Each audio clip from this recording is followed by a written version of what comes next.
Bueno, pues buenos días a todos. Parece que vamos entrando cada vez más para empezar.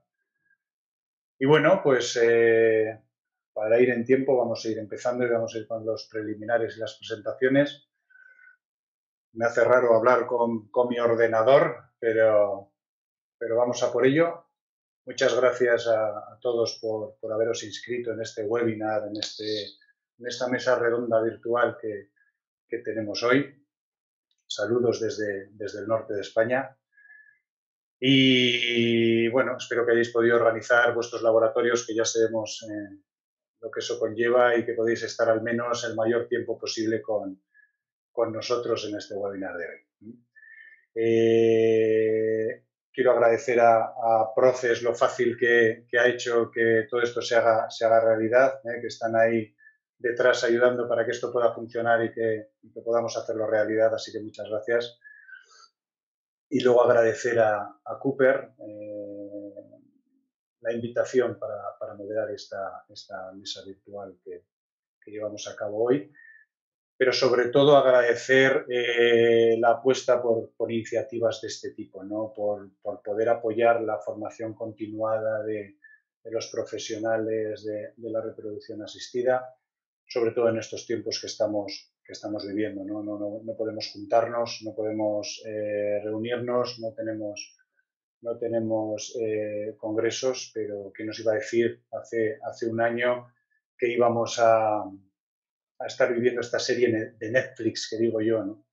Pero no nos queda otra que seguir adelante, que seguir luchando, que seguir trabajando, que seguir innovando, que seguir investigando, y por todo ello posiblemente este tipo de iniciativas hayan venido para quedarse con nosotros, ¿no? Es una manera, quieras que no, más fácil para poder juntarnos y tratar temas en concreto sin necesidad de desplazarnos y sin necesidad de planificar mucho nuestras agendas. Así que muchas gracias por dar apoyo a todo este tipo de iniciativas.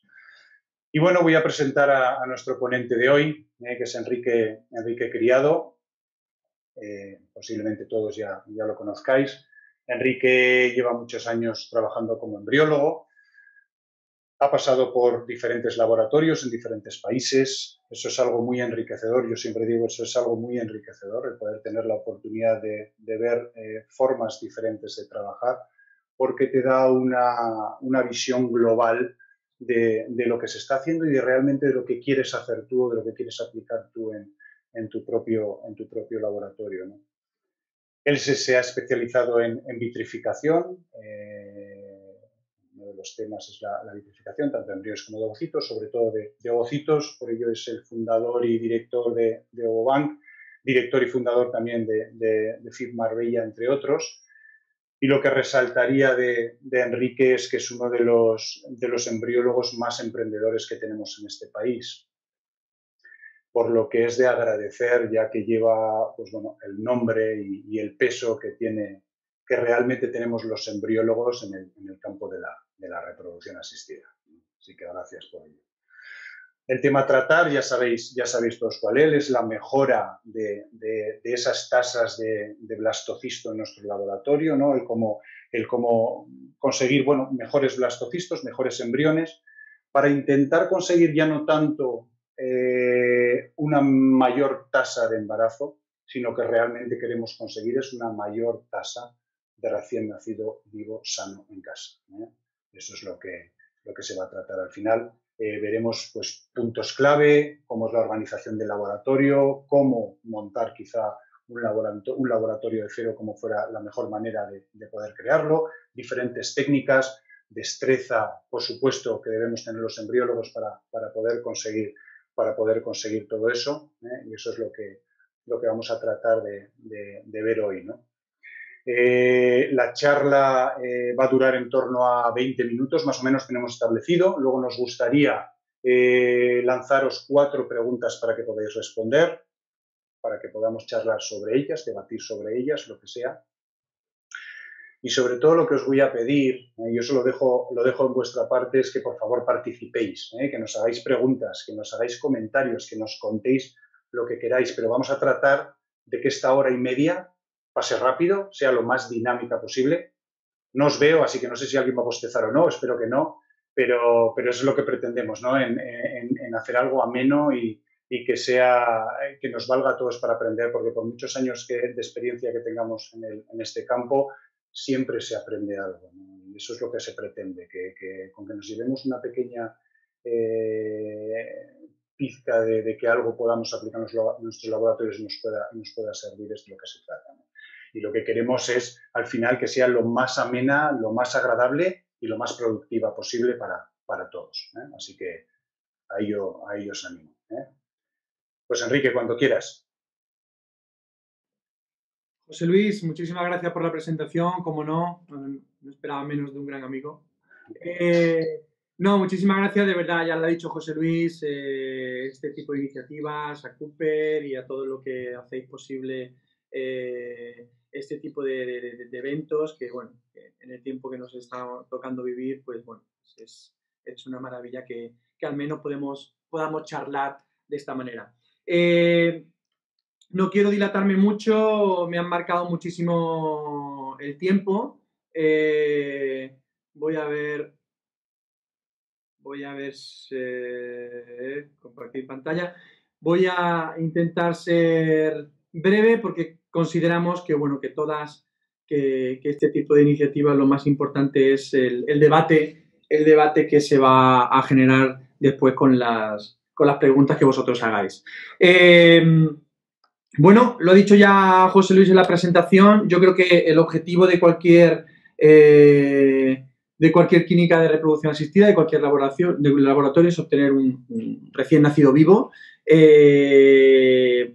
Y ese tiene que ser el mejor objetivo y el único objetivo que tenemos que marcarnos diariamente en nuestro trabajo, ¿no? Para ello, obviamente, todo pasa por obtener el mejor embrión posible, ¿no? Ya llevamos muchísimos años hablando del cultivo de blastocisto, ya llevamos muchísimos años, hay muchísimos artículos científicos que avalan que es mucho mejor la transferencia en blastocisto que en día 3 o en día 2 o en día 4, como hay algunas clínicas que todavía también transfieren día 4, que favorece la implantación, que favorece la selección embrionaria, obviamente, con lo cual mejoramos ese embrión y aumentamos muchísimo la probabilidad de éxito de implantación de un blastocisto.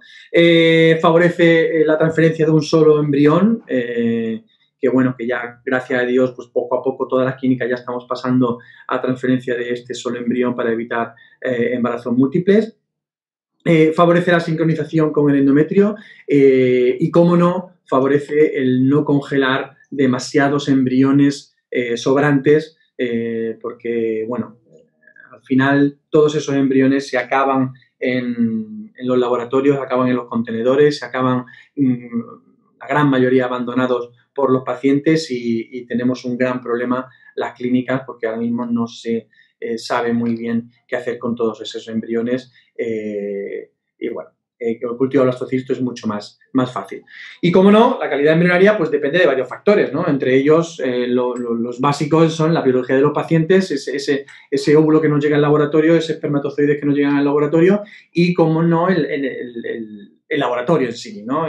Los protocolos del laboratorio, el laboratorio cómo esté construido, la maquinaria con la que tengamos en nuestros laboratorios. Y vamos a ir analizando rápidamente, porque este argumento nos podría dar horas y horas y horas y horas de debate. Voy a intentar hacer un barrido rápido, empezando, como no, por el factor femenino, que todos lo conocemos. Hacemos 500 analíticas de todas nuestras pacientes, muchísimas analíticas, para intentar mejorar esa receptividad endometrial, para intentar ver qué podemos mejorar para obtener ese embarazo. Pero luego está el factor masculino, que yo soy de los que considera que el hombre está un poco abandonado, entre comillas, ¿no? Al final nos limitamos a hacer una valoración del semen, de cuántos espermatozoides hay, cuántos se mueven, cómo se mueven y morfología.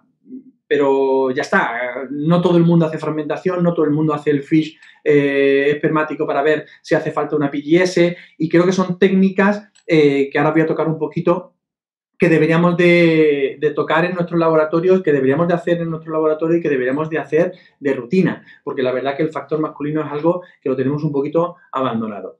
Y como no, hablando del laboratorio, pues bueno, pues a macroescala, ¿no? El diseño del laboratorio, la calidad del aire, cómo está hecho nuestro laboratorio, si tenemos filtración, si no tenemos filtración, si tenemos presión positiva, todo eso hay que cuidarlo y, como no, el control de calidad diario de nuestros laboratorios, la temperatura, el oxígeno, los volátiles, el CO2, es algo que, bueno, deberíamos de tener en cuenta para poder mejorar el porcentaje de blastulación, ¿no? Como selección espermática, pues bueno, aquí os he puesto un poco las 3-4 técnicas que hay para poder seleccionar los espermatozoides en el laboratorio. Todos hacemos los gradientes o el SWIMAP, por supuesto, ¿no? Que nos ayudan a obtener espermatozoides de mejor morfología y los que más se mueven. Pero bueno, luego está también la PIXI, el Sperm Slow, que nos facilita seleccionar espermatozoides maduros. Y ya ha habido muchísimos artículos científicos que relacionan el espermatozoide maduro con el espermatozoide no fragmentado. Luego también tenemos la columna de anexina, ¿no? Las MACs, que nos ayudan a primero seleccionar la morfología y la motilidad espermática, pero sobre todo espermatozoides no apoptóticos, los que no se están muriendo, ¿no? Entonces, nosotros ya llevamos muchísimos años haciendo la triple selección, que es estas 3 técnicas juntas, ¿no? Pasamos el semen por los gradientes, luego hacemos la columna de anexina y los espermatozoides no apoptóticos que conseguimos le hacemos un sperm slow para que sean espermatozoides morfológicamente correctos, no apoptóticos y maduros. Y ahora hace muy poquito pues ha salido el CIMOT, ha salido el Fertil Chip, que lo que te facilita es a seleccionar antes de la ICSI el espermatozoide no fragmentado, de cadena simple o de cadena doble. Este Fertil Chip, este CIMOT, la verdad que nosotros nos está dando muy buenos resultados e incluso estamos pensando en pasar la triple selección a cuádruple selección. Es decir, gradientes, columna de anexina, Fertil Chip y Sperm Slow. Todo ello para intentar seleccionar el mejor espermatozoide posible para aumentar la tasa de blastulación. Y ya pasando de la parte de los pacientes a la parte del laboratorio, es importantísimo, pues bueno, pues dónde está ubicado nuestro laboratorio. Si el laboratorio, sabéis que los recambios de aire de los laboratorios, que son unos 15-20 renovaciones por hora, es aire que viene directamente de la calle, que pasa por los filtros EPA, por supuesto, y se mete dentro del laboratorio. Bueno, pues dependiendo de dónde esté esa toma de aire, si está cerca de un extractor de humo, si está cerca de un extractor de una cocina, si está cerca de una gasolinera, si vuestra clínica está cerca de una gasolinera que el aire que se coge de la calle está viciado, si está cerca de una carretera que el humo de los coches pues hace que el aire ya que entre ya entraría más contaminado. Es muy importante la localización de la clínica. Por supuesto, tiene que estar aislada y sellada, la presión de aire positiva importantísima. Esto quiere decir que hay más presión, sale más aire en el laboratorio, entra más aire en el laboratorio del que sale, con lo cual hay mucha presión dentro del laboratorio, por lo que el aire tiende a salir. Tiende a salir por las rendijas de la puerta, tiende a salir por las rendijas de las ventanas, tiende a salir por las rendijas del techo. Y esto hace que cualquier volátil, bacteria, cualquier organismo, pues pueda salir con esta presión positiva y no se deposite en el laboratorio y no cree un foco de contaminación. Entonces, todo este tipo de detallitos a macroescala también tenéis que tenerlo en cuenta.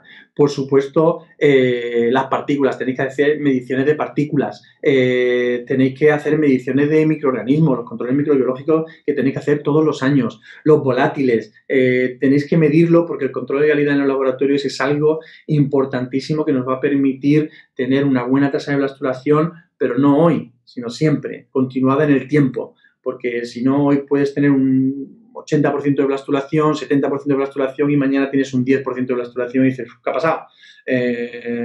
Y no sabes porque no tienes un control de calidad en el que tú estás midiendo todo este tipo de factores continuamente. Las renovaciones del aire, relajado, son 15 renovaciones totales por hora. La presión positiva, la temperatura es muy importante. Muchos laboratorios a los que nosotros visitamos están a 20 grados, a 18 grados, a 21 grados y hace un frío que pela dentro del laboratorio, que los embriólogos tienen que estar con una bata para poder trabajar. Imaginar si el embriólogo tiene frío, pues ese embrión que está en la placa en un incubador calentito a 37 grados centígrados, que lo abres en el incubador y sacas la placa fuera del incubador, que por mucha prisa que te des y la llevas a la campana que está calefactada, por mucha prisa que te des, está pasando a un ambiente a 20 grados, con lo cual eso hace que cambie la temperatura del medio de cultivo, que cambie la osmolaridad y que fragmente muchísimo a los embriones. Como el tema de la humedad.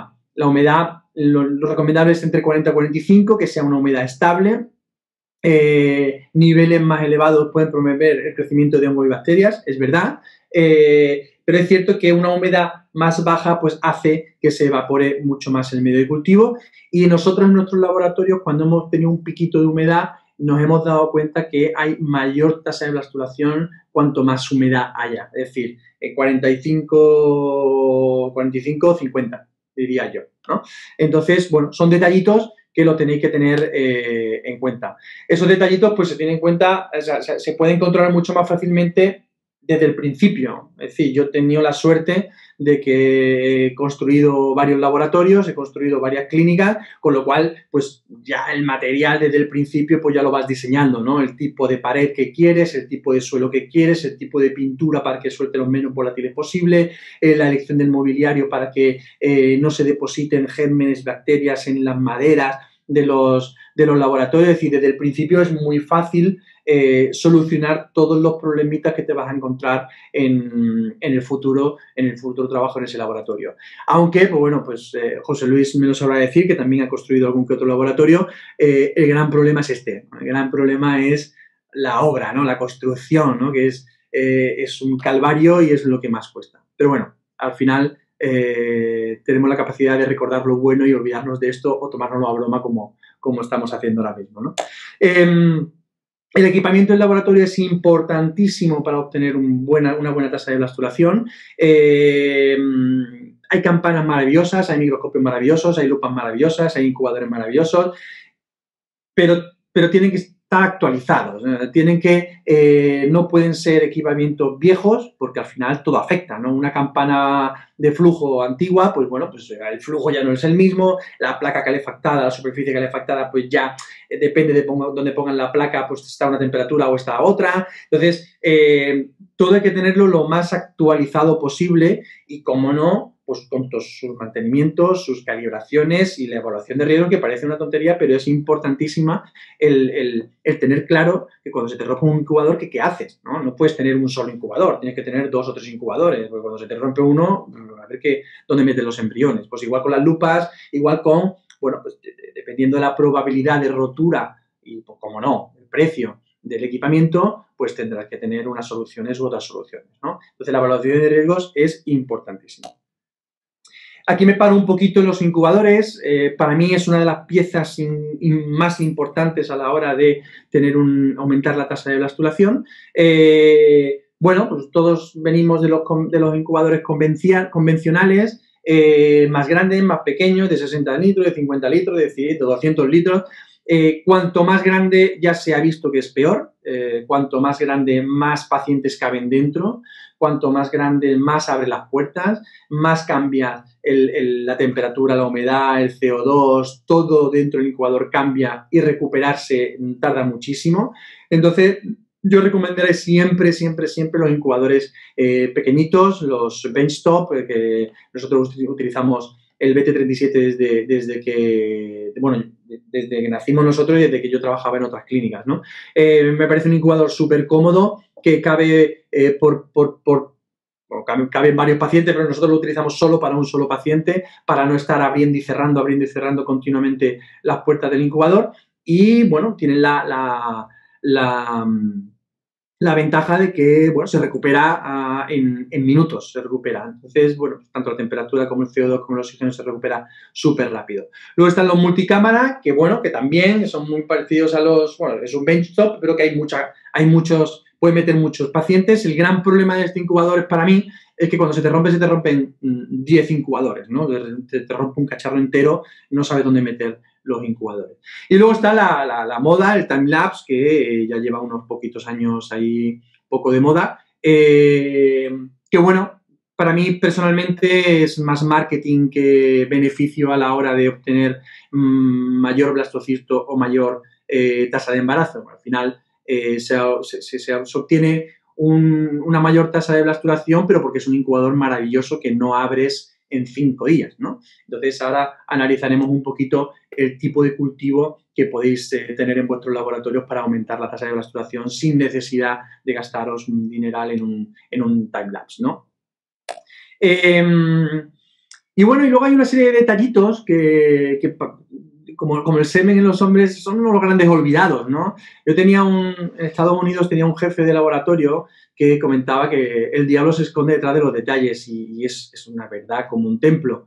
Y luego era colombiano, con lo cual decía que en muchos laboratorios había una economía pendeja, que es que queremos ahorrar €1 reutilizando la punta del stripper o queremos ahorrar 5 euros cuando realmente estamos dañando el porcentaje de éxito, estamos dañando la célula, estamos dañando el porcentaje de blasturación, estamos dañando el porcentaje de embarazo. Esto se da mucho en la desvitrificación de óvulos. Hay gente que no quiere respetar el protocolo. Si el protocolo son 4 mililitros, quiere usar 2 mililitros porque, total, esto es lo mismo. No, no es lo mismo. El porcentaje te cambia, te baja y al final estás dañando, por ahorrarte un poquito de euros, estás dañando realmente el tratamiento de nuestros pacientes, ¿no?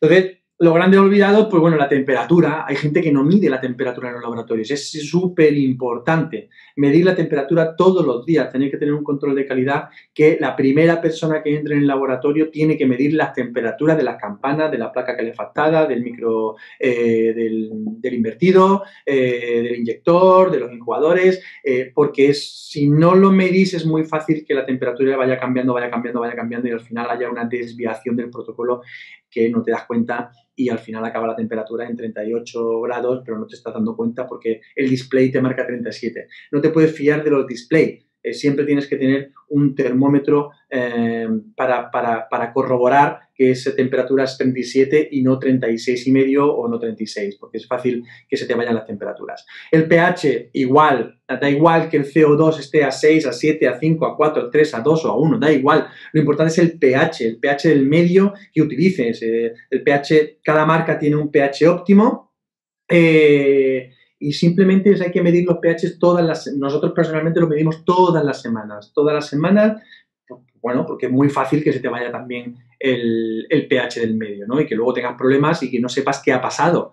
Entonces, bueno, pues si se te ha ido el pH ya más o menos tiene una indicación de qué ha podido pasar en esa paciente que no ha habido la blasturación que tú esperabas, ¿no? Entonces, el pH, importantísimo. La osmolaridad, bueno, es una causa, ¿no? Es una causa de que cambie el pH y cambie la temperatura. El medio de cultivo pues cambia muchísimo, o sea, si cambia la temperatura y, como hablábamos antes, pasas al laboratorio de 20 grados, pues la temperatura del medio de cultivo te cambia, la osmolaridad te cambia y al final la célula se ve afectada y se ve fragmentada, con lo cual no te llegan los mismos blastocistos que si la osmolaridad es exactamente igual, ¿no? Y los volátiles, todos sabemos que no podemos entrar con perfumes en los laboratorios, todos sabemos que no podemos entrar con maquillaje en los laboratorios, pero, ojo, anillos, relojes, pulseras, ahora hablaremos un poquito, ¿no?, de la ropa del embriólogo. Hay embriólogos que se ponen el pijama y están toda la semana con el mismo pijama. Todo esto va soltando volátiles y estos volátiles se meten en los incubadores, en las placas de cultivo y al final afectan a la calidad embrionaria. Entonces, como consejos que yo os doy, después de pasar por muchas clínicas y haber analizado todo este tipo de detallitos, bueno, para empezar, respetar los tiempos. La hora de punción es la hora de punción. Si la punción es a las 10, la punción es a las 10. Si es a las 9, a las 9. El tiempo de la ICSI. Si en tu laboratorio hacéis la ICSI a las 3:30, 3:30 después de la punción o 4 horas después de la punción. Los chequeos de fertilización. Si no tenéis timelapse y tenéis que abrir el incubador, que sea siempre a las 18 horas. No 15, no 20, no hoy día 18 y mañana 19. tiene que ser siempre exactamente la misma para tener un punto de control en que si no ha habido fertilización, no ha habido fertilización. Luego, obviamente, con los timelapse nos estamos dando cuenta porque bueno, los pronúcleos pues, aparecen, desaparecen. Pero si no tienes la suerte de tener timelapse, pues bueno, pues intenta que respetar los tiempos de fertilización. No reutilizar el material, no reutilizar las puntas de stripper. Hay clínicas que, bueno, que guardan esa punta para el mismo paciente, obviamente, no para otros pacientes, pero la dejan ahí, ¿no? Y utilizan la misma punta para todo el tratamiento del paciente. Esa stripper ya no está limpia, ya está en contacto con el aire, está en contacto con el medio de cultivo, con el aceite, y eso puede generar sustancias nocivas para el embrión dentro de la punta. Entonces, intentar hoy en día, gracias a Dios, en los laboratorios es casi todo desechable, si no todo, pero intentar no reutilizar.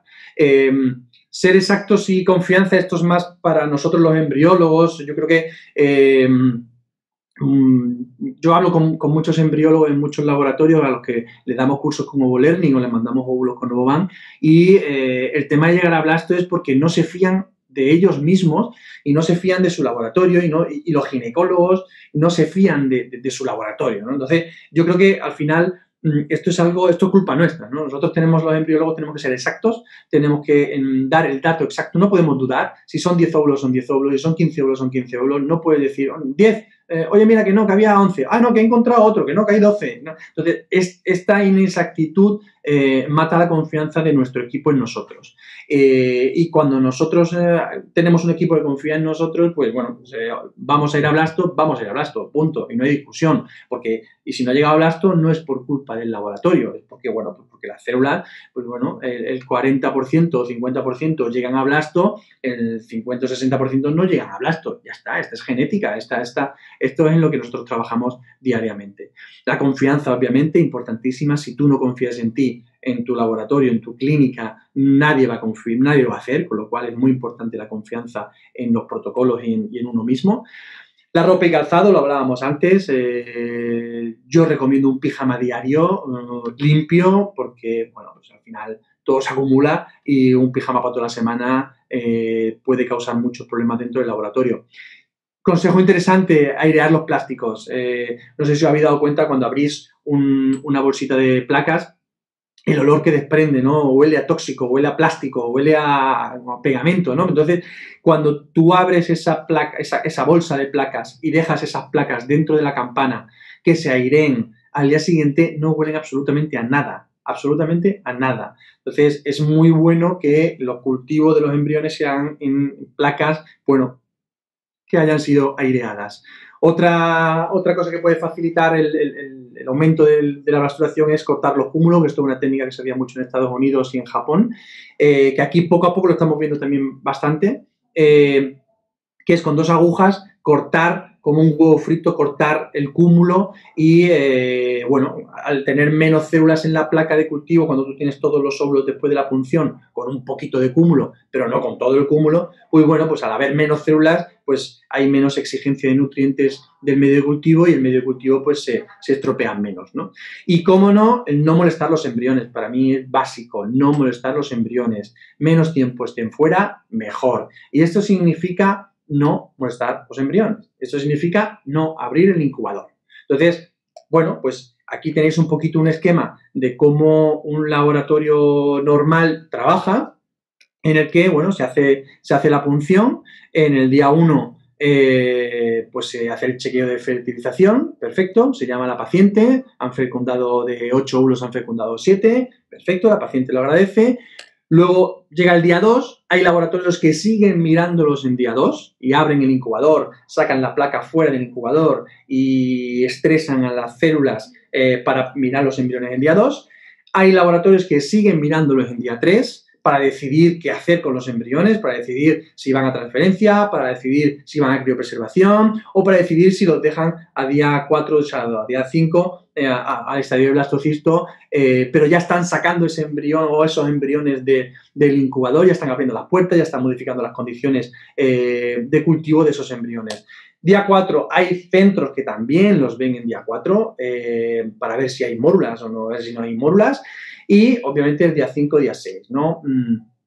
Para decidir pues, si transfieren, si criopreservan, o si lo dejan al día 6, ¿no? Entonces, como veis, cada día implica el sacar la placa del incubador, abrir los incubadores, modificar las condiciones de cultivo y dañar a las células. Nosotros lo que recomendamos y lo que hacemos desde hace ya muchísimos años, que hicimos estudios comparativos, que os los pondré, nosotros en día 0 pues hacemos la punción, por supuesto, a las 3:30, 4 horas post-punción hacemos la ICSI, a las 18 horas exactas vemos la fecundación y ya lo dejamos todo a día 5, día 6, todo. No miramos en día 2, no miramos en día 3, no miramos en día 4, no abrimos los incubadores, los dejamos ahí. Tengamos un óvulo, tengamos 5 óvulos o tengamos 8 óvulos o 10 óvulos, lo que sea, no los tocamos. Consideramos que la transferencia en blastocisto, o sea, si la célula no llega a blastocisto, no tiene por qué ser transferida y creemos en el blastocisto y consideramos que si no llega un blastocisto en el incubador, no va a llegar en el útero de la paciente, con lo cual nos parece la técnica más ética de cara a poder transferir un embrión viable, que al menos sepamos que es blastocisto, ¿no? En vez de transferirlo en día 3 o en día 2, como algunas clínicas lo hacen, o en día 4 porque no pueden venir el fin de semana y transfieren el viernes, aunque sea en día 4, ¿no?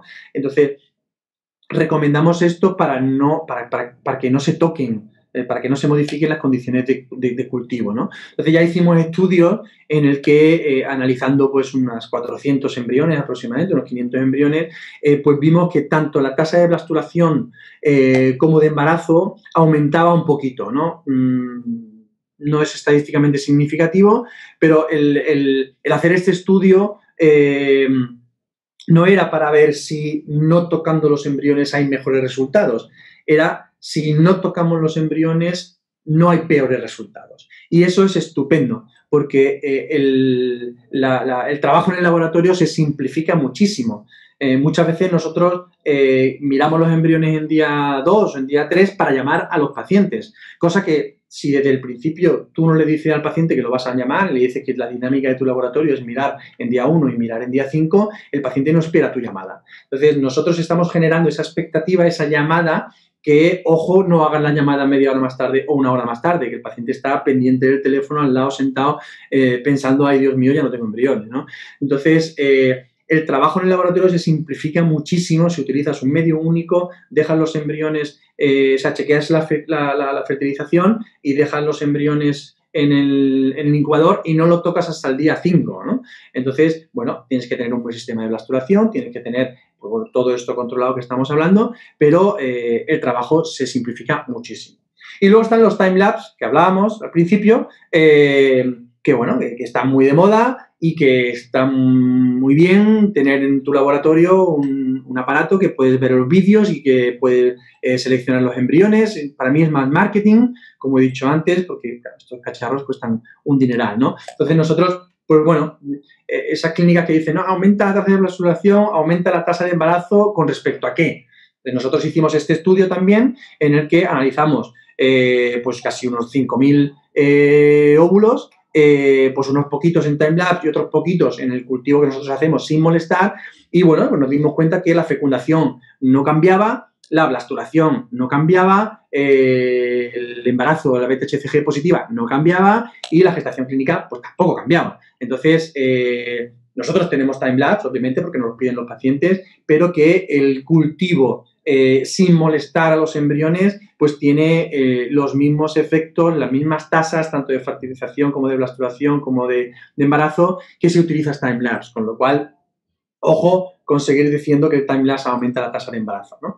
Entonces, como conclusiones ya para finalizar, que ya me estoy yendo un poquito de la hora, ya me están avisando por aquí, bueno, analizar el ambiente del laboratorio, analizar el cultivo, analizar la temperatura, humedad, control de calidad, la calidad del aire, por favor, hacerlo eso diariamente, veréis cómo los resultados van a aumentar bastante. El cultivo optimizado, hacer un cultivo, si puede ser, sin tocar, utilizar medio único y no tocarlo, que aparte de la simplicidad del trabajo en el laboratorio vais a tener mejores resultados porque las células no salen de los incubadores. El equipamiento, si podéis todo ese equipamiento viejito que tenéis, si lo podéis cambiar, pues vais a ganar, ya no solo en calidad de trabajo, sino en resultados en el laboratorio. Y como no, los embriólogos, el staff, los embriólogos, los protocolos. Importantísimo que en un laboratorio que trabajan 5 embriólogos, los 5 trabajen con el mismo protocolo y hagan todo exactamente igual, y que si un embriólogo deja de trabajar, otro embriólogo sabe en el momento en el que ha dejado el trabajo y continúa con el mismo protocolo. Entonces, bueno, así a grosso modo son los consejos que yo puedo dar para aumentar la tasa de blastulación. Muchísimas gracias, ya me callo, y José Luis pone un poquito de orden en las preguntas y nada, vamos a dialogar. Bueno, pues muchas gracias, Enrique, por tu presentación, que ha sido clara y concisa. Simplemente, bueno, porque me quiero centrar más en la organización que queríamos hacer, pero es verdad de las 4 preguntas que queremos lanzar al público, pero me ha llamado la atención que has hecho hincapié varias veces en que el time-lapse no mejora absolutamente nada. Yo soy de la opinión de que no deja de ser un benchtop al final, que son los incubadores que realmente queremos, porque hemos visto que la evolución embrional se mantiene en todas las condiciones y demás. Estoy de acuerdo con eso de que si no tienes un time-lapse lo llevemos hasta el día 5 o 6 sin tocar. Puede ser una buena estrategia, pero yo creo que, o no piensas que la morfocinética como tal nos ha ayudado mucho a la hora, hay muchos artículos que esto sostienen, ¿no? Pero que nos ayuden a poder seleccionar cuál es el mejor embrión, ¿no? No solo por el hecho de calidad, pero sí intentar ver, no sé realmente cuál decidirme para su primera transferencia, voy a ir hacia atrás a ver qué es lo que ha estado haciendo este embrión, ¿no? Yo lo que pasa es que yo llevo con Timelapse desde hace ya bastantes años, y sobre todo en tratamiento de pacientes propios, raramente llegas a día 5 con 4 blastocistos preciosos, todos ellos, para decir, ¿cuál transfiero? Hombre, si tienes el timelapse, por supuesto, te vas para atrás y ves cuál de ellos transfieres, ¿no? Pero en la vida diaria, en la rutina diaria del laboratorio, si tú tienes un blastocisto precioso para transferir y el otro, pues es un poquito más feíto, pero vas para atrás y ves que la división del más feíto ha sido mejor que la división del más bonito, acabas transfiriendo el más bonito. O al menos en nuestras clínicas, ¿no? Y vemos cómo los resultados pues no cambian entre un modo de trabajar y otro modo de trabajar, ¿no? Entonces, bueno, yo creo que la experiencia, los artículos son muy importantes, por supuesto, porque todos nos basamos en los artículos científicos, pero luego está la experiencia que cada uno tenga en su laboratorio y los resultados que uno tenga en su laboratorio.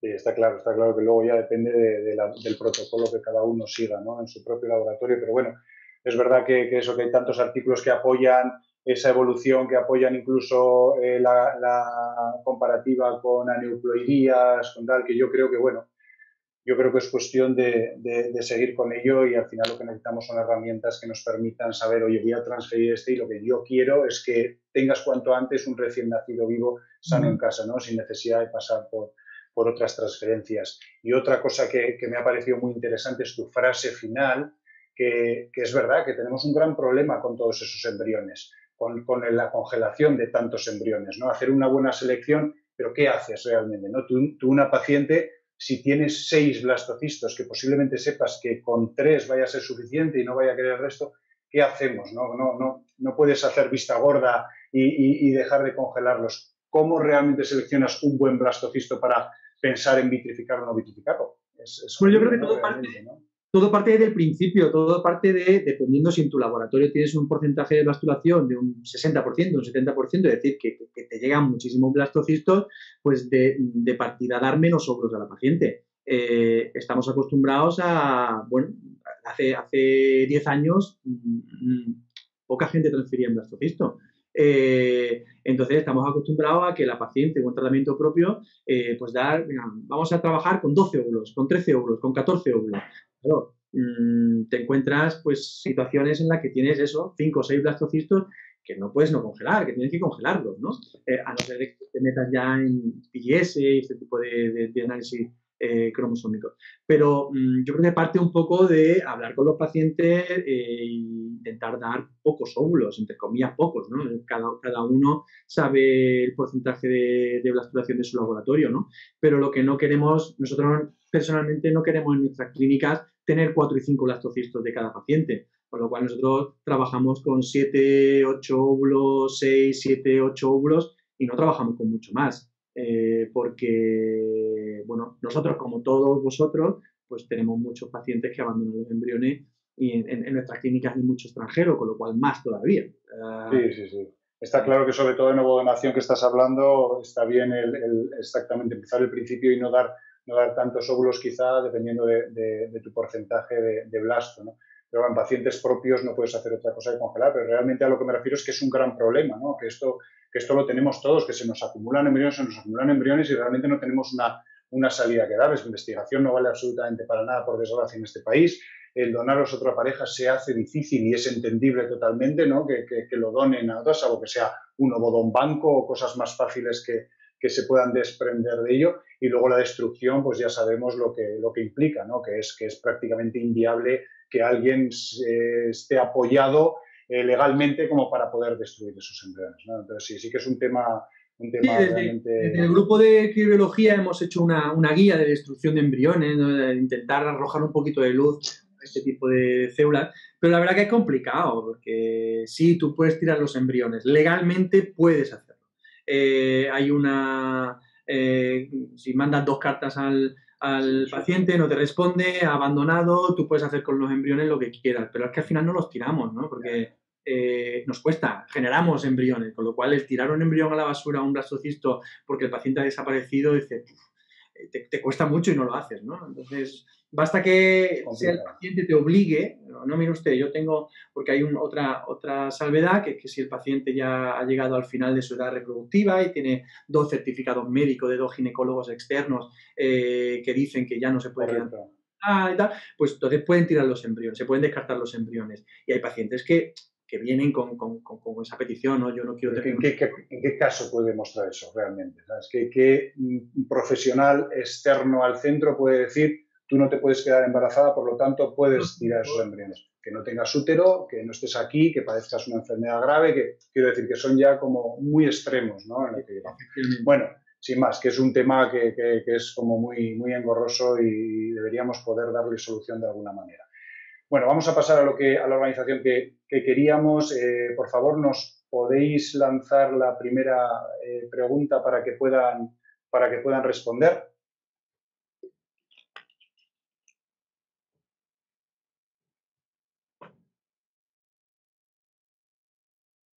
Bueno, os la leo yo directamente, aunque es bien fácil, ¿no? Pero lleváis todos los embriones al estadio de blastocisto. Siempre depende del caso en el que nos encontremos, depende de ese historial.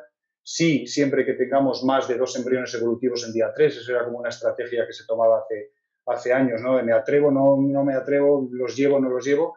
O hay gente que todavía prefiere transferir en día 3, día 2, digo lo que sea.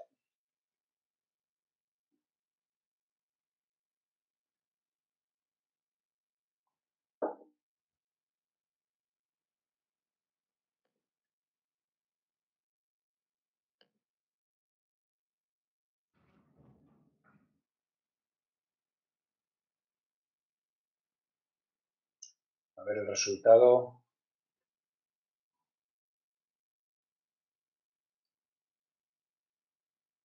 Vale, pues esto lo veis todos, me parece en pantalla, ¿verdad?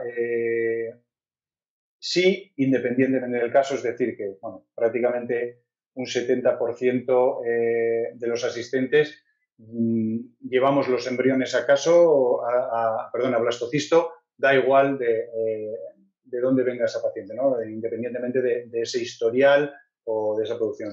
Sea lo que sea, queremos que llegue a blasto, confiamos en nuestro laboratorio y creemos que si esos embriones no llegan a blasto, no deberían haber llegado si se hubiesen transferido. Aunque esto no sea algo 100% reproducible, pero debemos creerlo así. Todavía hay gente que veo que en mayor porcentaje, o sea, es grato comunicar, ¿no? que es verdad que preferimos transferir en día 3 es muy poquita gente la que lo hace, por lo tanto creo que es algo a tener en cuenta. Y luego que más de 2 embriones, lo que decíamos, era, bueno, pues un poco quizá ese miedo que pueda existir, ¿no? O ser un poco más cautos para, entiendo que es muy difícil dejar a los pacientes sin transferencia o tener que decirles que no ha llegado nada a blasto y somos más cautos para poder transferir esos embriones en día 3, pero creo, como decía también Enrique, por otros temas, debemos comunicar, debemos trasladar eso a los pacientes y debemos trasladar lo que nosotros pensamos y en lo que creemos realmente, ¿no? Si no llegan al estadio de blastocisto, pues es porque no tenían que llegar, ¿no? Enrique, pues, ¿quieres aportar algo a...? No, me agrada, ¿no? Me agrada ver estos resultados que casi el 70% vamos a blasto independientemente del número de embriones, ¿no?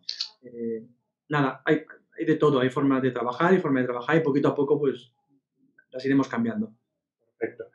Vamos con la segunda, por favor.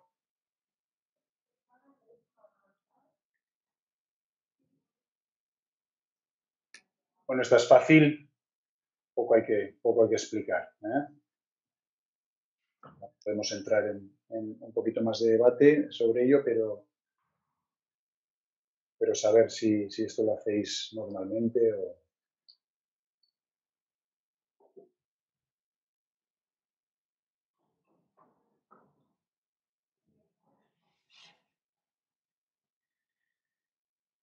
Bueno, pues un 63% medimos los pHs y otro 37% no. Aquí es verdad que hay que aclarar que, bueno, pues esto no deja de ser un coñazo hablando en plata, ¿no? El tener que estar pendiente de todo eso y sobre todo el pH, los diferentes pHímetros. Ya por fin tenemos pHímetros que son más fáciles de usar y más estables en todos los sentidos, que eso nos facilita mucho a nosotros.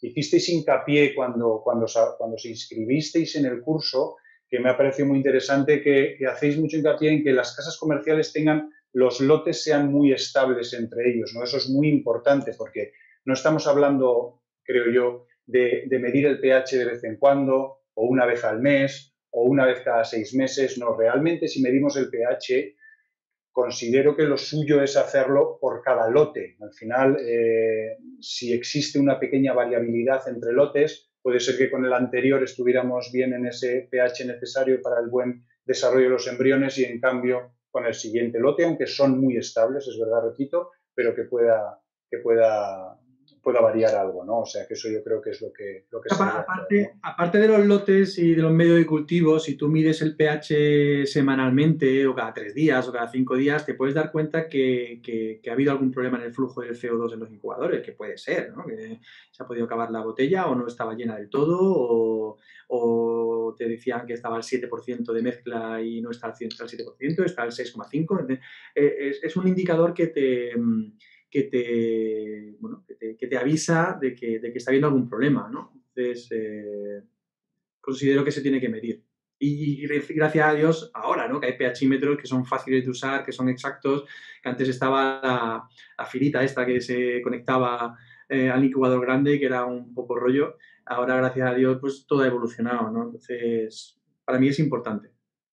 Bueno, pues eso está bien decirlo, porque exactamente una vez a la semana puede ser una buena estrategia para tener en cuenta todo, ¿no? No solo medios, sino también otro tipo de trabajo. Vale. Por favor, siguiente pregunta. Vale, otra, aquí hemos hablado del pH, ahora queríamos hacer hincapié en lo que es la temperatura, ¿no? Que si medimos la temperatura de las gotas, de esas gotas que utilizamos para nuestros óvulos y embriones, y los tubos que utilizamos también para, bueno, pues para el día a día de las placas, de la placa de ICSI, echar la aceite y demás. Cuando hablo en las diferentes superficies de trabajo, es decir, si medimos una placa, las gotas de esa placa cuando la dejamos en la cabina calefactada, cuando la dejamos en el microscopio de ICSI, a eso me refería, ¿eh? Vale, o sea, de rutina un 50% no lo hace, si en gota in tubo un 30% y si en gota un 21%. Bueno, pues mira, el pH, es curioso que el pH sí que parece que la mayoría, no la mayoría, pero un porcentaje alto mide ese pH, y en cambio la temperatura no se hace, ¿no? Que también considero que es algo que puede ser muy importante, sobre todo a la hora de tener en cuenta el ovocito, que es súper delicado, ¿no? Y dónde estamos trabajando en mi superficie puede estar marcándome 38, 39 grados, porque creo que es la temperatura que tiene que estar un poco más arriba para que esa placa donde esté siga a 37 grados, pero eso hay que verlo real, hay que verlo, por ejemplo, en el fondo de esas placas, ¿no? Para no estar achicharrando muchas veces esos ovocitos que son tan delicados y que no nos damos cuenta, ¿no? Que voy a subir en el ICSI, que voy a estar unos minutos más que lo normal fuera del incubador y voy a subirlo mucho. Bueno, también hay que tener cuidado con todo eso y ser cautos a la hora de manipular esas temperaturas arriba o abajo, porque son súper importantes para la tasa de fecundación y para esa evolución buena a blastocista, ¿no? El pH había un 40% de entrevistados que no lo medían, la temperatura del 50%, creo que es muy importante. Nosotros somos paranoicos de las temperaturas, porque todo depende de la temperatura de tu laboratorio. Si tú tienes en las campanas de flujo laminar en las que nosotros trabajamos, si tú tienes el laboratorio frío, la campana lo que va a hacer es tirar aire frío, filtrado por supuesto, pero frío, sobre la placa que está justo debajo, y si tú no mides la temperatura de la superficie, pues bueno, tú no sabes si esa superficie está a 37, a 38, 39, porque uno de los errores que se cometen mucho en vitrificación es que, yo tengo la superficie a 37, vale, pero es que luego el medio de cultivo no está a 37, porque hay una difusión de temperatura que se pierde temperatura. Entonces, si el medio de cultivo, si la superficie de calefactada está a 37 y tu medio de cultivo está a 35, pues vas a afectar negativamente a la célula en todo el cultivo embrionario, ¿no? Entonces, si encima el laboratorio está frío y encima la campana le está tirando aire frío a la placa, con lo cual está enfriando más el medio de cultivo donde estén los embriones, pues siempre es peor, ¿no? Entonces, y aparte es una cosa barata, es una cosa que no cuesta trabajo, que son 2 termómetros, 4 termómetros, uno en la lupa, otro en el microinyector, otro aquí, y al final es medir las temperaturas, porque es muy fácil. Y encima los laboratorios, que todo el aire viene de fuera, si fuera hace frío, te afecta un poquito la temperatura de dentro. Si fuera hace calor, te afecta un poquito la temperatura de dentro, aunque lo tengas muy bien controlado, ¿no? Siempre afecta un poquito. Entonces, la temperatura es fácil de medir y considero que es importante también. A tener en cuenta. Muy bien, pues vamos con la última. ¿Habéis pensado en utilizar cabinas de trabajo cerradas? Que se habla mucho de ellas ahora y hay laboratorios que ya lo tienen. Hablo entiendo que entendéis todo lo que digo, por eso que son la especie de incubadoras en las cuales se trabaja todo dentro de un ambiente protegido y con unas condiciones especiales.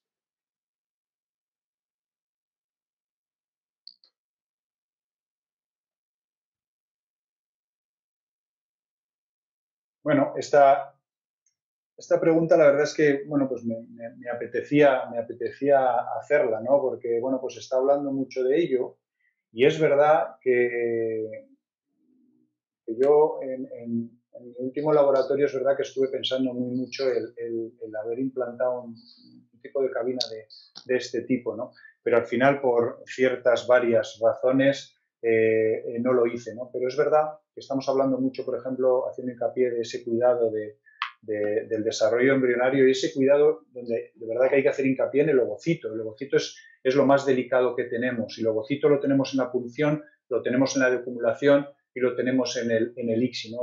Y cabinas de este tipo lo que nos permiten es tener un ambiente lo más parecido a un incubador posible y esos primeros estadios del futuro embrión quizás pudiera ser un buen arma para poder mantener todo ello, ¿no? Que realmente daría igual que tardemos un poquito más en decumular, que tardemos un poquito más en la sesión de peluquería, que le llamo yo, que es lo que comentabas tú, en hacer los ovocitos con 2 jeringas, que no solo por el hecho de quitar granulosa, nosotros lo hacemos también para quitar coagulitos de sangre, células que no deban estar ahí, dejarlo lo más limpio posible. Pues todo ello que te puede llevar igual más tiempo, quizá podría ser una herramienta más útil, ¿no? El considerar hacerlo dentro de unas cabinas de este tipo, ¿no?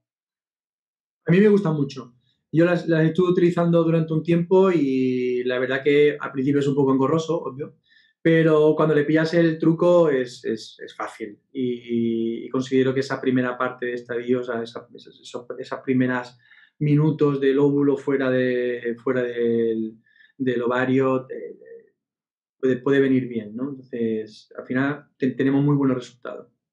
Bueno, pues ahí lo dejamos. Vamos a pasar a las preguntas que ya he visto que me habéis mandado unas cuantas, lo cual agradezco, porque es de lo que se trata. Y vamos a empezar con una, por ejemplo. Si no se observan los embriones ningún día durante su desarrollo, durante su crecimiento, ¿qué criterios de selección se puede seguir cuando tienes dos blastocistos de similar calidad en día 5, día 6? Claro, si tienes dos embriones de igual calidad, pues bueno, pues tienes que transferir uno u otro si no lo has observado durante los días de desarrollo, ¿no? Pero difícilmente tienes dos o tres blastocistos preciosos que dices tú, wow, pues este me gusta más, que me gustan igual, ¿no? Siempre hay alguno que te guste más, porque la masa celular esté más compacta o porque las células del trofectodermo te gusten más. Al final es un poco ¿qué pones en la balanza, ¿no? ¿Qué pesa más? ¿El tener más blastocistos o el poder seleccionar los blastocistos que tienes en función de cómo se han desarrollado? Va a tener menos blastocistos, pero los va a poder seleccionar mejor, a lo mejor. Entonces, al final nosotros optamos por ir todo a blasto sin verlos. Al final de los 5 días o los 6 días, pues qué blasto es el que yo como embriólogo o mi equipo como embriólogos deciden de transferir y ese es el que se transfiere, ¿no? Y tenemos buenas tasas, ¿no? Al final un poco la experiencia que cada uno tenga en su laboratorio.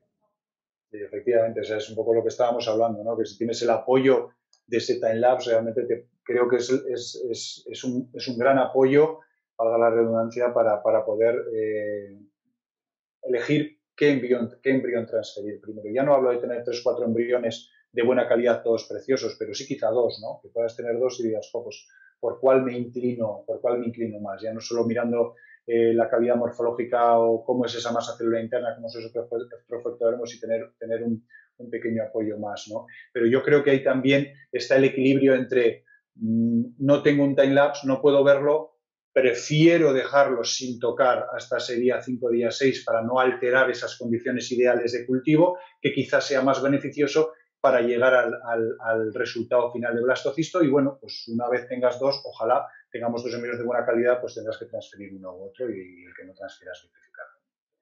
Vale, perfecto. Aquí tengo un pequeño comentario en el cual te invita a que revises bibliografía de time-lapse y que hay evidencias científicas que demuestran la mejora del cultivo en sistemas de time-lapse, tanto gestación como implantación como recién nacido vivo.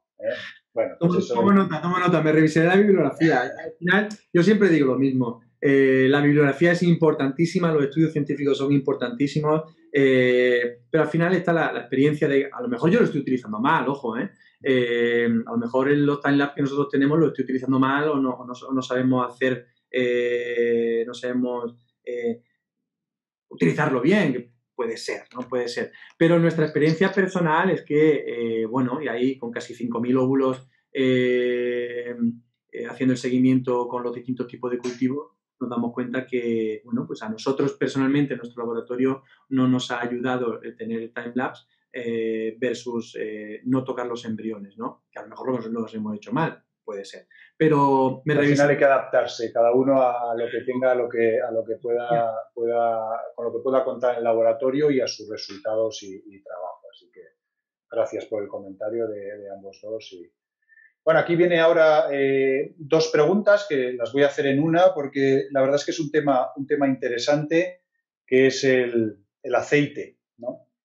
El aceite parece que es nada, que no cuente nada y realmente nos es muy útil y es muy necesario para esa buena tasa y esa buena evolución embrionaria porque nos guarda de muchas cosas, ¿no?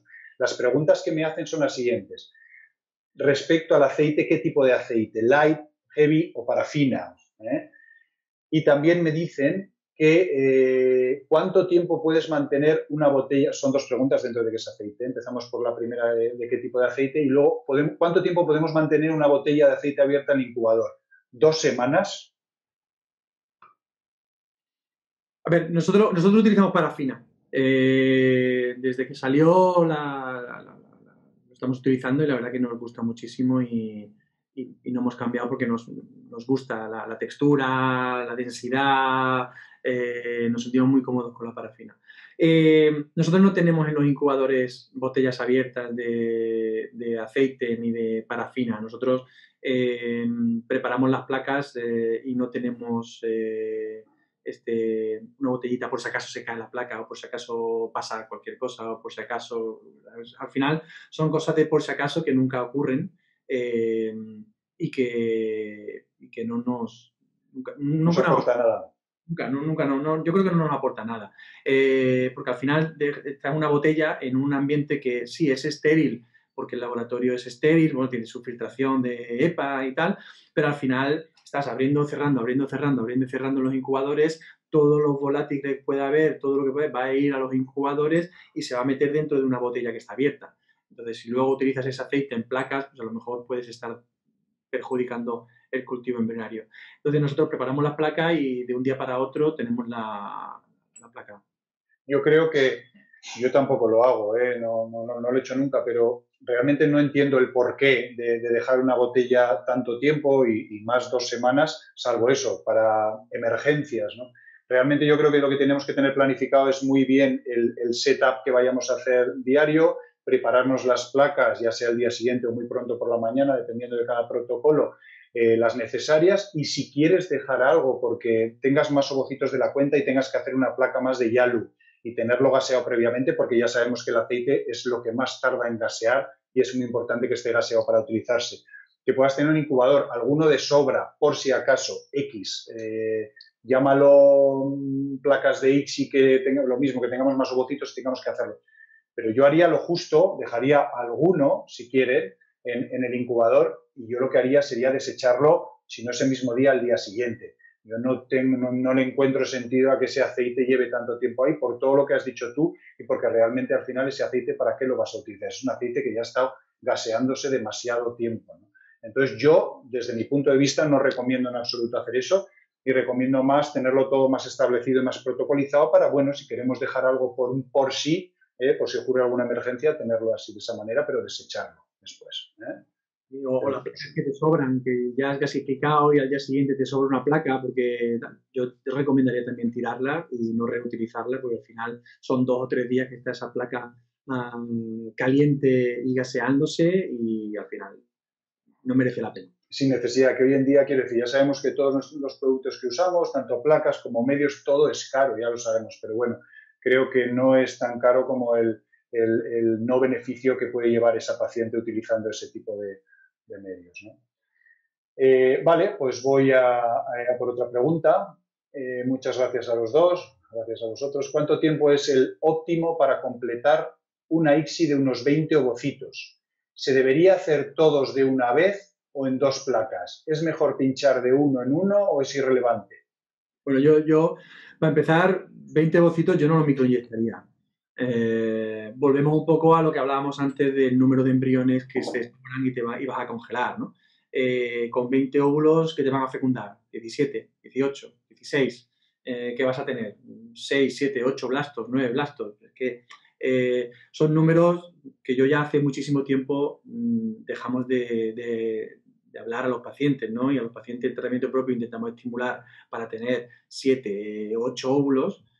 A veces te dan 9, a veces te dan 10, a veces te dan 15, pero vitrificamos. Nosotros vitrificamos unos pocos óvulos, trabajamos con 7, 8 óvulos, con 9 máximo, y el resto lo vitrificamos. Por si acaso no hay blastulación, no hay blastocisto o no hay embarazo, pues tener ahí óvulos vitrificados para no hacer pasar a la paciente por otro tratamiento y otra función. Pero también ya depende si en tu laboratorio microinyectas de 1 en 1 o de 2 en 2 o de 3 en 3.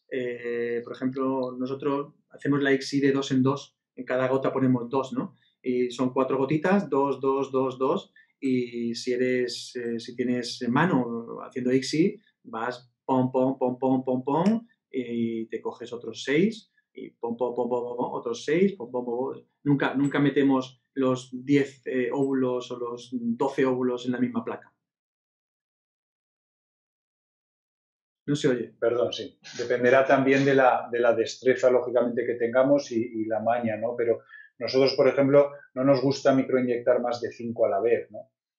por el hecho que hablamos siempre de esa pérdida de temperatura, de ese tiempo que están más fuera y demás, ¿no? Si es en laboratorio lo puedes organizar de esa manera y se puede hacer con placas nuevas y pinchar de 5 en 5, creemos que es mucho más útil por el beneficio que se puede encontrar después, ¿no? O sea que, sin duda, la pregunta de pinchar los 20 a la vez, no, la respuesta claramente es no. Y bueno, pues allá distribuirse de la manera que sea, o vitrificando parte de los óvulos, o si vamos adelante con todos, pues hacerlo de una manera ordenada y pautada, ¿no? De poco a poco. Vale, otra pregunta. ¿Colapsáis los blastocistos antes de la vitrificación? ¿Veis diferencias entre hacerlo o no hacerlo? Nosotros no lo hacemos. Hacemos hatching, eso sí. Hacemos hatching cuando valoramos los embriones, el día 5 vemos los blastos, ya directamente hacemos hatching si no ha sido hatching natural y los congelamos todos hatcheados, pero no los colapsamos. ¿Los hatcheáis antes de vitrificar? Sí. ¿Así? ¿Sentido? Bueno, comodidad y buenos resultados al final. ¿Pero y no es mejor hatchearlos cuando los desvitrificas? Nosotros cuando lo valoramos en día 5, hatcheamos todo, ¿no? Y a veces transferimos en día 5 y a veces hay 2 o 3 que no están del todo, son blastos pero no están del todo definidos, los dejamos a día 6 que se terminen de definir y si son de buena calidad los vitrificamos. Entonces ya van hatcheados. Ante esa pregunta, nosotros tampoco tuvimos una época nos estuvimos mirando a ver si eso realmente era beneficioso a la hora de vitrificar blastocistos, colapsándolos con un pequeño toquecito de láser y realmente no vimos diferencias. Al final hemos optado por seguir adelante con la vitrificación que va estupendamente sin necesidad de tocarlos o tenerlos más tiempo fuera y vitrificarlos directamente. Vale, otra pregunta.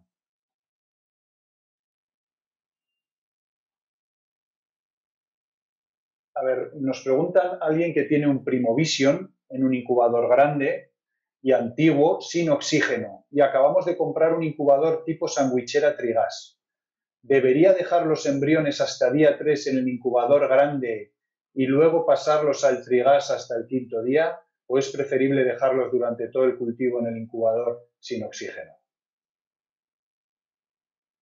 Hombre, yo claramente así de primeras yo diría directamente que usarais el nuevo incubador, el incubador Trigas directamente, ni cambiarlos ni no cambiarlos. Entiendo que la pregunta es porque se puedan valorar esos primeros criterios morfológicos a la hora de poder elegir lo que estábamos diciendo del blastocisto final, pero yo creo que no tiene ningún sentido tenerlos en un sitio para luego trasladarlos a otro incubador. Primero están con CO2, luego le metes el trigas. Yo creo que la respuesta rápida a esto sería directamente, ya que tienes un buen incubador, que es una sandwichera trigas, un benchtop, utilizarlo directamente, ¿no? Yo creo que sería un poco lo más adecuado, quizá, ¿no? Sí, porque te vas a perder 2 días de cultivo. Entonces da igual que tengas un vídeo de los primeros 3 días de cultivo y luego te pierdas los últimos 2. Yo soy partidario en el trigas desde el primer momento hasta el último momento y si no puedes tocarlo, mejor.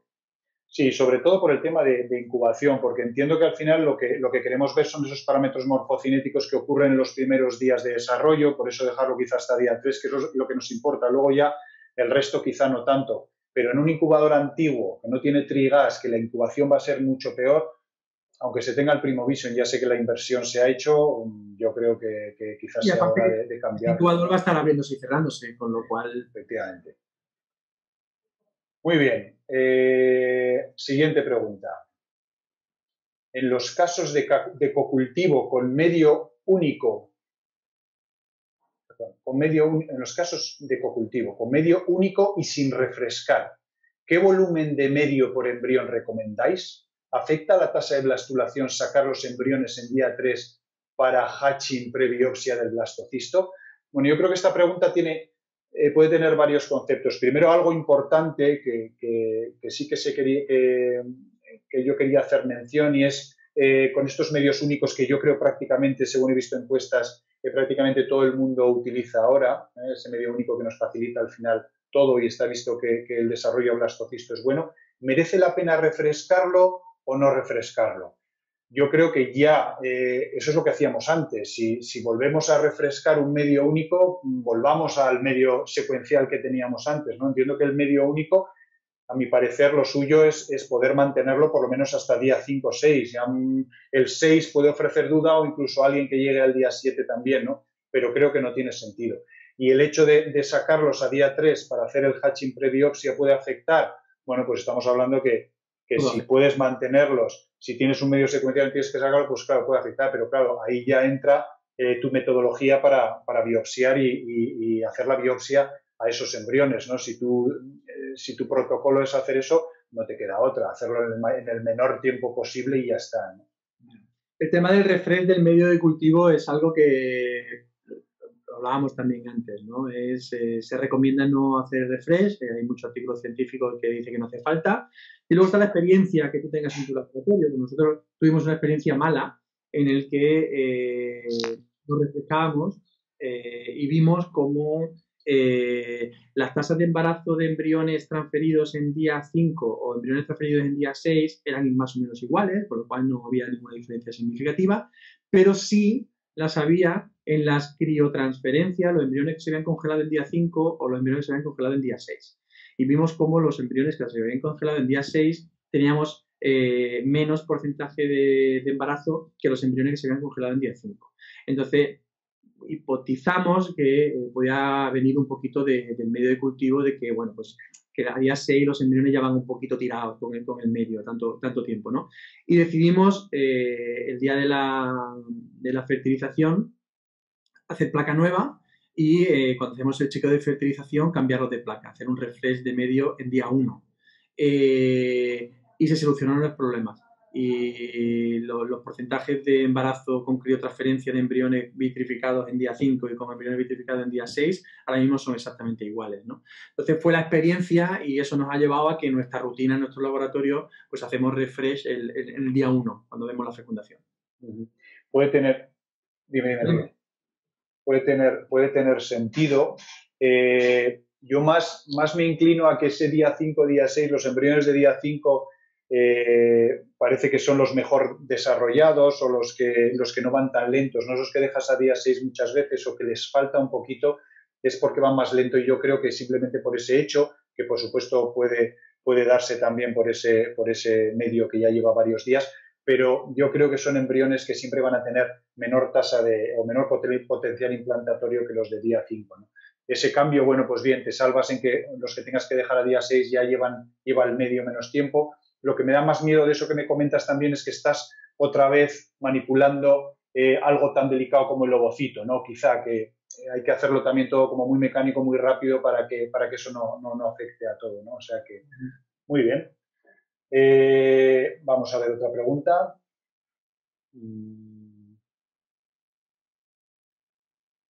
Bueno, esto no tiene tanto que ver quizá con el desarrollo de blasto, que sí, pero es más tema de diagnóstico genético preimplantacional. ¿A partir de qué edad recomendáis sí o sí hacer un diagnóstico genético preimplantacional al embrión PGTA?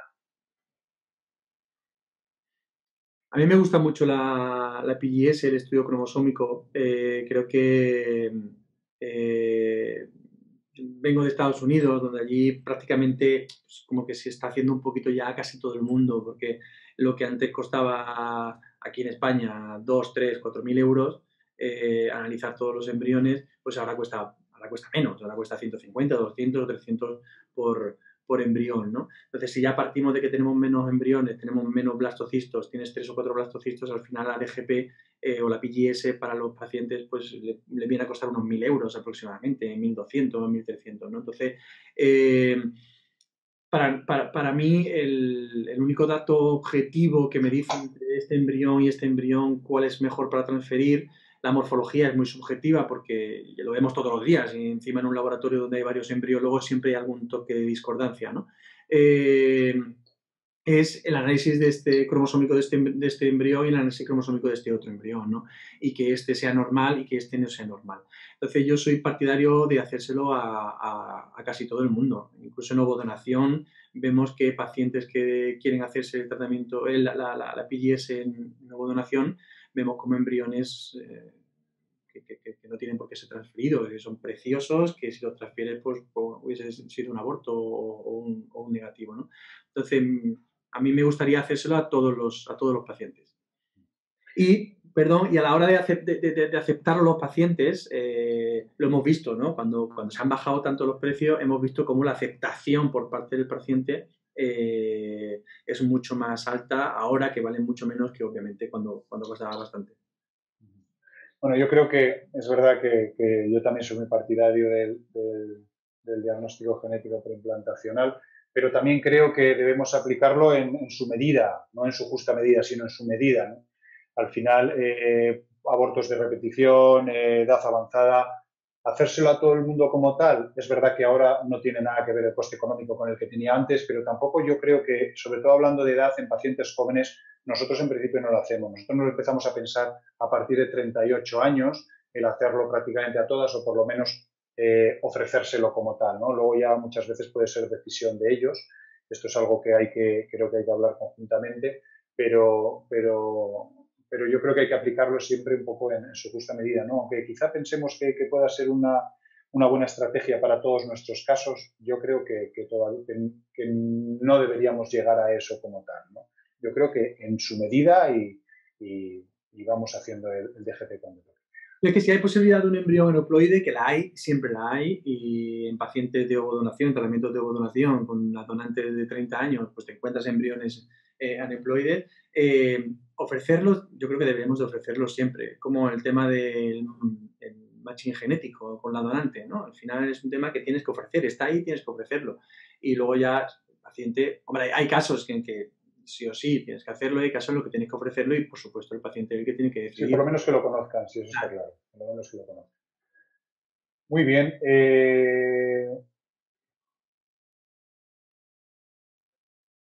En caso en que obtengamos únicamente 2 ovocitos de una paciente, estos son los casos complicados que siempre por desgracia tenemos, en la que se ha llevado a cabo varios ciclos, tampoco transferiríamos en día 3, nos preguntan.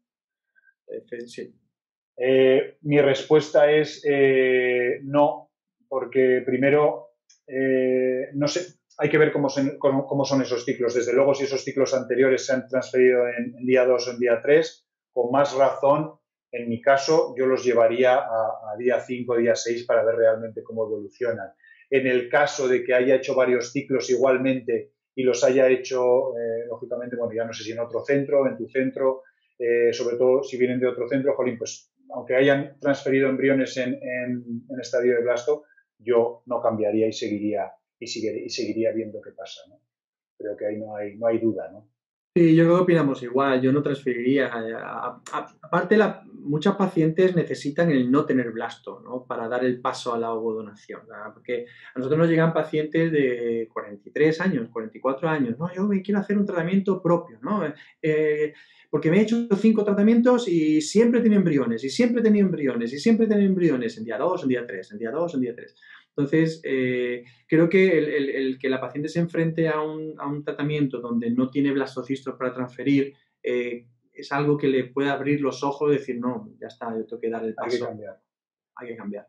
Efectivamente. Ya he hecho lo que he podido y quizá me toca cambiar o no, pero bueno, que sepa que esa puerta quizá hay que cerrarla y que abrir otra, ¿no? ¿Qué diferencias? Dice, ¿no cree Enrique que hay diferencias en el cultivo incluso entre sistemas de time-lapse? Con humedad, sin humedad, compartiendo medio o no, refiriéndome a la tasa de blastulación y comparándolo también con un incubador convencional. Seguramente sí, bueno, seguramente sí. Yo la experiencia que tengo es con un time-lapse no, con 2 time-lapse y bueno, para mí ha sido más o menos la misma, ¿no? Pero vamos, que sí, seguramente sí, no soy un experto en time-lapse, que seguramente habrá diferencia. Sí, porque es verdad que, como bien dice la pregunta, hay diferentes opciones, ¿no? Eso de humedad, sin humedad, se está viendo que con humedad muchas veces facilita más o que la llegada a blasto e implantación es mayor. Lo de compartiendo medio no, que sea una gota única para todos, que eso es el cultivo antiguo, que se ponían todos los embriones y parece que eso podía favorecer a ese desarrollo embrionario de estar unos con otros. Entonces, pues sí, y por supuesto comparado con un incubador convencional sin ninguna duda, ¿no? que va a ser mejor, ¿no? Pero sí que hay demasiados parámetros que pueden variar y por supuesto que unos puedan llegar, pero lo de siempre, quizá en unos sitios pueda ir mejor y en otros sitios no vaya tan bien, ¿no? Muchas veces hay que tener cuidado con eso y hay que, yo he leído y me han contado y me han dicho que de esta manera va mucho mejor, pero voy a verlo realmente, ¿no? Con mi manera de trabajar, con mi protocolo, con mis condiciones atmosféricas de presión, de altura, de laboratorio, ¿no? Eso es muy importante siempre. O sea, ante los cambios siempre creo que debemos estar seguros de que realmente en nuestro caso funciona, ¿no? Y que no sea simplemente, que nos valgan como una base para tomar, pero no para hacerlo siempre, ¿no? Claro.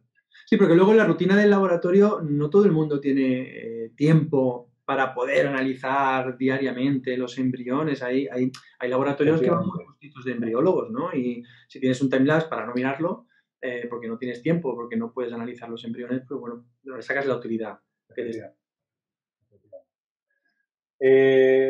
Bueno, tengo una pregunta de un ginecólogo que nos pregunta lo siguiente, o te pregunta lo siguiente en este caso, ¿por qué no utilizas preferentemente, igual te pongo en un compromiso, pero ¿por qué no utilizas preferentemente un sistema automático para vitrificar ovocitos?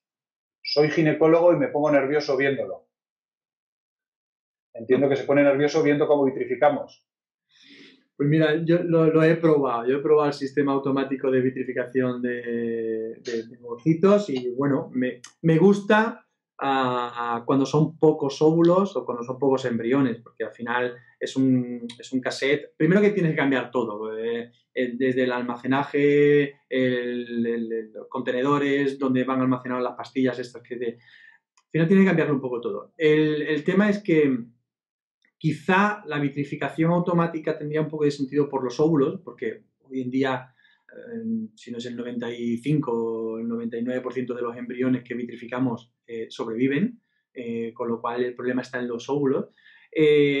Cuando tienes que vitrificar 6 óvulos, 7 óvulos, 8 óvulos, me parece a mí que son 2, 2, 2 y 2. El vitrificador automático que ahora mismo hay son 8 óvulos para vitrificar, pero no puedes vitrificar 10 óvulos, ni 15 óvulos. Y, bueno, sí, necesitas otra máquina, ¿no? Otro vitrificador, ¿no? Entonces, lo hemos probado y no nos ha convencido por la dinámica nuestra de banco de óvulos, que vitrificamos 15 óvulos, 12 óvulos, 16 óvulos, dependiendo de la donante, ¿no? Entonces, lo que sí estaría bien sería un desvitrificador automático. Es más fácil, porque al final, pues es desvitrificar los 2 óvulos o 3 óvulos que están en el criotop o en el sistema donde se vitrifica, ¿no? Entonces es mucho más fácil porque el número de óvulos es más pequeño. Y bueno, sé que hay un grupo que por ahí lo está desarrollando, que eso sí sería interesante, ¿no? Que uno de los grandes problemas que estamos teniendo en la desvitrificación, las temperaturas, pues un gradito arriba, un gradito abajo te puede afectar, el volumen de medio un poquito más, un poquito menos te puede afectar. La humedad, todo un poco mejor. Entonces, vale. ese vitrificador automático puede estar bien. Perfecto, muy bien, Enrique.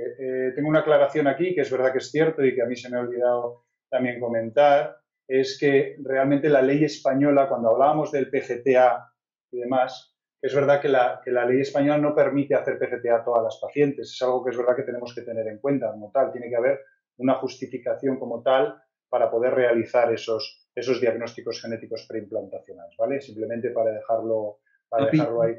Y ese sí, una justificación. O sea, si un óvulo de donante de 20 años te da un embrión aneuploide, tiene justificación porque puedes estar transfiriendo un embrión aneuploide, con lo cual un diagnóstico genético preimplantacional para buscar una enfermedad determinada, un síndrome de Down, algo determinado, pues sí, pero la PGS hace justificación. Vamos.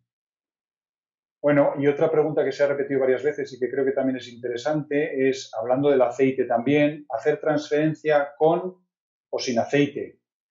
Hay gente que en las placas generalmente las que se usan, que son las del pocillo central y demás, hay gente que utiliza 4 pocillos también, pone aceite porque ese tiempo que está fuera, pues lo que decimos, el aceite al final lo que hace es conseguir mantener esas condiciones más idóneas para que el embrión no esté fuera. ¿Y qué piensas? ¿Qué hacer con aceite, sin aceite? No sé cómo lo hacéis. Nosotros lo hacemos sin aceite. nosotros también.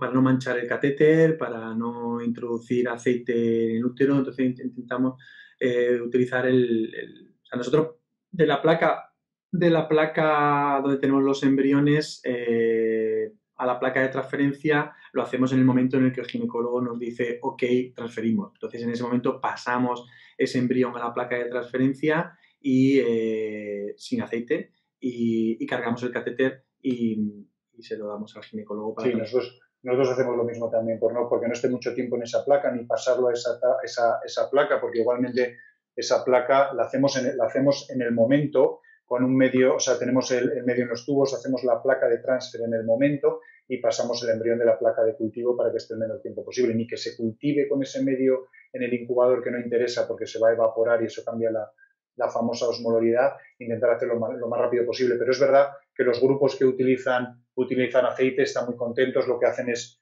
quizá limpiar con un pañito, incluso hay veces que ni siquiera limpian y van para adelante y en sus resultados parece que no se ve afectado el hecho de que exista un poquito de aceite en la cánula. Incluso he oído que parece que incluso a veces favorece a que pueda incluso deslizarse mejor la cánula por dentro, ¿no? O sea que yo creo que se puede probar. O sea, si lo haces sin, puedes probar con y ver cómo te funciona. Y creo que ambas dos pueden, siempre haciéndolo como hemos dicho, no manteniendo la placa mucho tiempo ni teniendo el embrión en esa placa, sino hacerlo todo en el mismo momento. Creo que ambas soluciones pueden ser buenas, ¿no? Algo de calidad de nuestro diario continuo en laboratorio. Y me preguntan qué tipo de ropa se recomienda. Ropa, hablamos de pijamas, entiendo lógicamente, ¿no? Y es verdad, al final estamos acostumbrados a los pijamas de batalla que sueltan bolas y eso entiendo que sueltan bolas y sueltan de todo, ¿no? Pero existen materiales de otro tipo que no producen ese tipo de material, ¿no? Efectivamente, hay pijamas especiales de un tejido que no hacen bolilla y que no hacen pelusilla.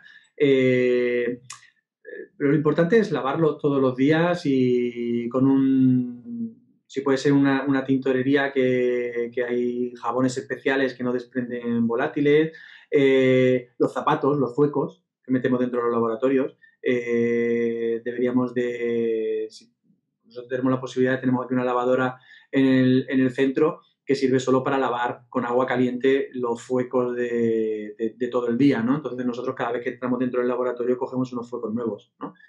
Unos zapatos nuevos, porque al final también ahí se generan bacterias y se generan muchísima suciedad que estás metiéndolo en el laboratorio continuamente. Te cambias de ropa, no te maquillas, no te pones perfume, pero con los zapatos que usaste ayer, antes de ayer y la semana pasada, pues estás entrando bastante porquería al laboratorio.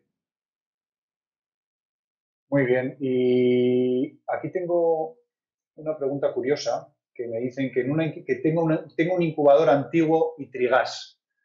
Haciendo comparativa, la tasa de blasto es mejor en el incubador antiguo. ¿Cómo se explica? Haciendo todo igual. Muchas gracias.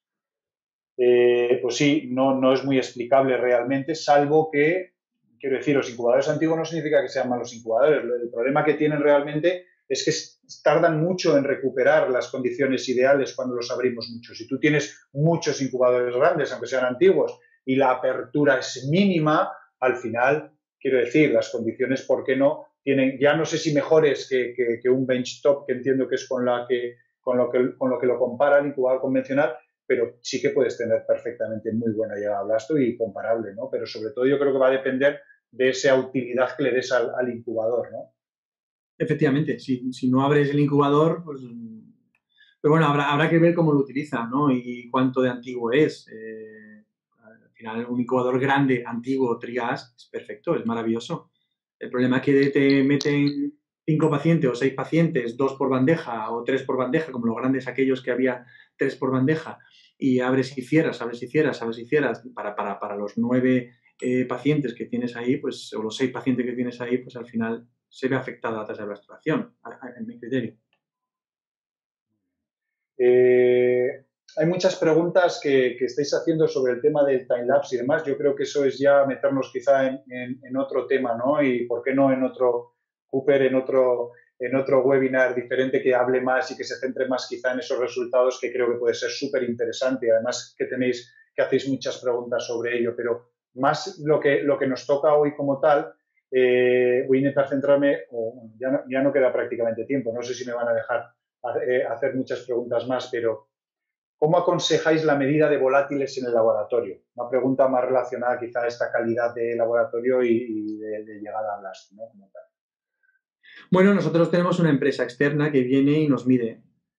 Entonces, anualmente hacemos controles microbiológicos y medimos presiones positivas y medimos volátiles, y cada 6 meses vienen a medir volátiles. Vale, sí. Bueno, hay aparatos que hoy en día existen para poder hacerlos individualmente cada uno cuando quiera o corresponda en su laboratorio. Nosotros también nos vienen a medir una vez al año, sí que vienen a medirnos todo el tema de volátiles, de hongos, bacterias y demás para hacer un control rutinario de todo ello, ¿no? ¿Cómo hacéis la medición del pH en incubadores time-lapse que ya tienen botella de premezcla? El que nosotros tenemos tiene un botecito donde lo llenas de medio y lo puedes quitar y medir el pH. Bueno, eso dependerá ya de cada uno, del tipo de cada time-lapse y demás. Yo creo que también se define con una botella premezcla. ¿Qué haces? Si de repente ves que el pH te sale alterado, no es el que tú quieres, y la botella premezcla, ¿cómo haces para cambiar eso, si te sale mal, ¿no? Es que a lo mejor la botella premezcla te dice que es al 7% y no es al 7, es al 6%. Correcto. Y se han equivocado en fábrica, ¿no? Entonces, con esa botella, pues tienes que cambiarla rápidamente a la otra botella, que supongo que tendrá el intercambiador, y esa botella llamar a la empresa que te lo ha proporcionado para que hagan un control y que te la cambien. Efectivamente. Eso es lo único que se puede hacer con ese tipo de botellas. Eso es. A ver.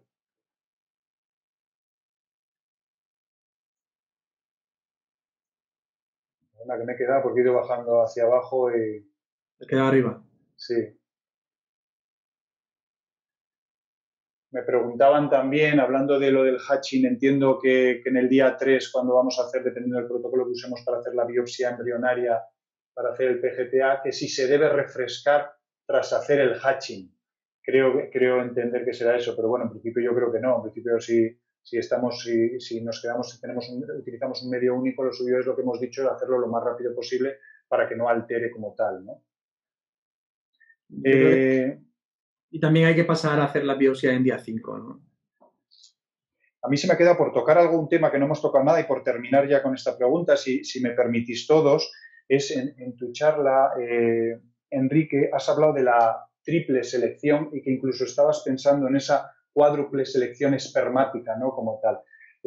¿Tú crees entiendo que solo vas a hacerlo en muestras que sean muy buenas? Porque si lo vas a pasar por todo ello, ¿con cuántos espermatozoides te vas a quedar después, ¿no? Porque ya sabemos que muchas tienen un cribado importante, ¿no? A la hora de, o si esa muestra está más fragmentada, o si esa muestra está, al final, ¿no es muy peligroso a la hora de...? Bueno, nunca nos ha pasado de no quedarnos con espermatozoides, ¿no? Siempre hemos hecho la triple, ¿no? Es cierto que ahora con el CIMOT pues se plantea la cuádruple selección, pero al final es algo más de lógica que de buen resultado. O sea, veremos a ver cómo nos va, ¿no? Pero al final te hacen falta, es como la vitrificación de semen, ¿no? Que hablábamos ayer, ¿no? De la pregunta. Te hacen falta pocos espermatozoides. Entonces, un paciente que tiene 2 millones, 3 millones de espermatozoides, no, pero un paciente que tiene 7, 8, 9, 10 millones de espermatozoides, que está muy por debajo de la normalidad, pues bueno, no pasa nada. Nosotros en ningún momento nos hemos quedado sin espermatozoides para hacer la ICSI. Bueno, pues yo creo que... Es un concepto interesante, ya que hay pocas técnicas que nos permiten seleccionar el mejor espermatozoide en función de si es maduro, si no, si es apoptótico, si no, si es fragmentado, si está fragmentado o no, pues intentar hacerlas todas juntas para seleccionar el mejor espermatozoide.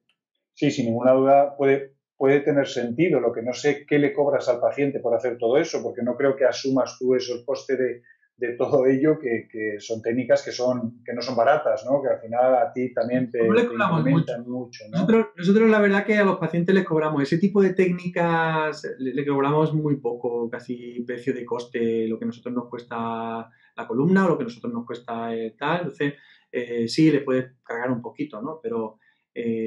Por el coste-beneficio al final para ellos, después de que pagan tanto dinero, claro, meterles en todo eso más puede resultar, ¿no? Estamos en lo de siempre, que es cuestión de explicarlo y no, explicarlo claramente y ser transparente sin ninguna duda para que lo entiendan, ¿no? Pero obviamente.